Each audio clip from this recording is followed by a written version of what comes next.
Síndrome de transfusión feto-fetal. Una patología que se presenta en embarazos múltiples monocoriales. Ojo con esto, monocoriales.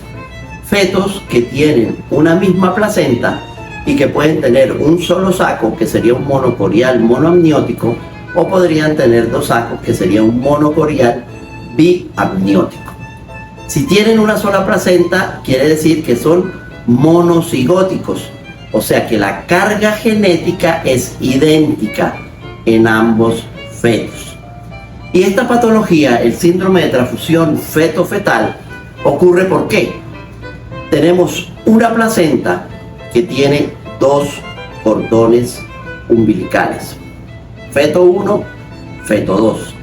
Cada placenta tiene su propio cordón, pero entre esos dos cordones existen una serie de comunicaciones que pueden ser superficiales, arterioarteriales o venovenosas, o pueden ocurrir comunicaciones internas que van por dentro, profundas de la placenta, que son las arteriovenosas. Siempre, o en la gran mayoría, no siempre, que hay un embarazo monocorial, van a existir las comunicaciones, bien sea superficiales o profundas, lo cual hace que los fetos puedan compartir su volumen sanguíneo, donde un feto le puede pasar una parte de su volumen a su hermano a través de las comunicaciones de la placenta por vía cordón umbilical.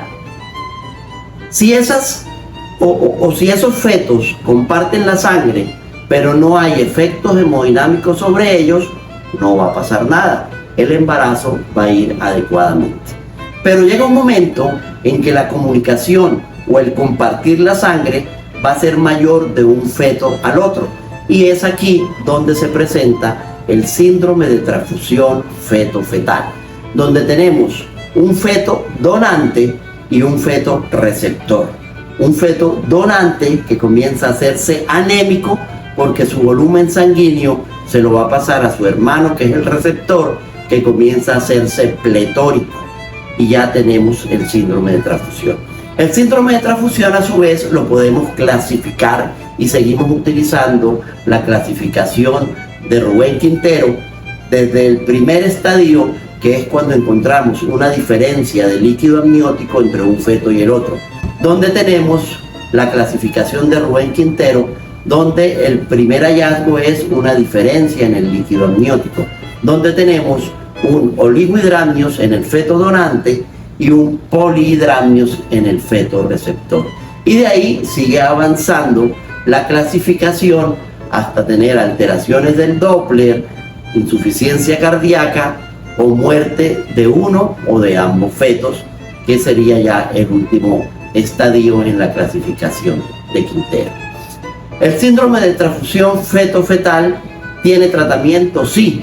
Anteriormente se hacían amniodrenajes descompresivos, se equiparaban las bolsas de líquido amniótico, se hacía septostomía cuando había una membrana divisoria, pero hoy en día nada de eso lo realizamos. Hoy en día el tratamiento de elección es la fotocoagulación láser y selectiva de los vasos comunicantes. Si nosotros hacemos este tratamiento de terapia fetal, vamos a cambiar la historia importante o la historia natural de esta enfermedad, que si no se trata a tiempo va a terminar en la pérdida de un bebé, en la pérdida de los dos, o en secuelas neurológicas graves en uno o en los dos bebés sobrevivientes. Por eso la fotocoagulación láser es la única terapia que tenemos hoy día para cambiar la historia natural de la enfermedad. ¿Y en qué consiste? Introducimos un fetoscopio en la cavidad amniótica con una fibra láser, llegamos, hacemos un mapeo de la placenta, buscamos las comunicaciones que existen en esta placenta y procedemos a hacer fotocoagulación, a tapar esas comunicaciones, y de esta forma lo que estamos haciendo es independizando la volemia de ambos fetos.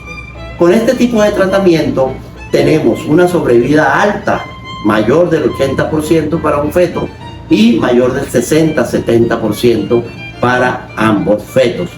Si eso lo comparamos con una mortalidad cercana al 100%, si dejamos que ocurra la historia natural de la enfermedad, pues es muy importante el cambio que hay en la realización del tratamiento.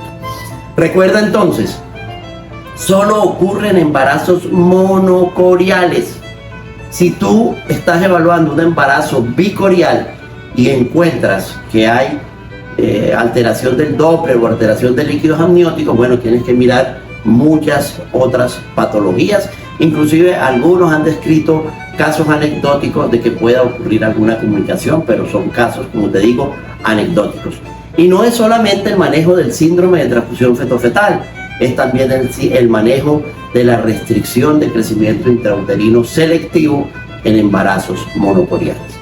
Recuerda, si tienes un embarazo monocorial, una sola placenta, debes ponerte en control y realizarte un Doppler por lo menos cada 15 días para poder detectar el síndrome de transfusión feto-fetal en etapas tempranas y poder realizar el tratamiento adecuado.